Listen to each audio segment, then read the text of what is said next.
आत्ताच्या क्षणाची सर्वात मोठी बातमी. बीडचे नववंचित खासदार बजरंग बाप्पा सोनवणे हे उपमुख्यमंत्री अजितदादा पवार यांच्या संपर्कात. अमोल मिटकरी यांचे मोठे विधान. अमोल मिटकरी यांच्या या विधानामुळे राजकीय वर्तुळात चांगल्याच चर्चा रंगताना दिसत आहे. नेमकं काय आहे प्रकरण जाणून घेऊया व्हिडिओमध्ये. खासदार बजरंग सोनवणे यांचा अजितदादांना फोन व त्यांच्यासोबत 10 मिनिटं चर्चा केली असं अमोल मिटकरी यांनी सांगितले आहे.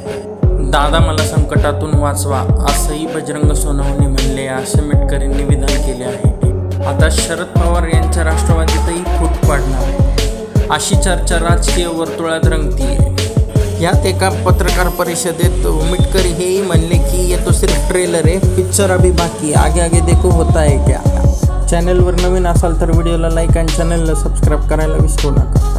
अशाच चालू घडामोडींसाठी आमचा व्हॉट्सअप ग्रुप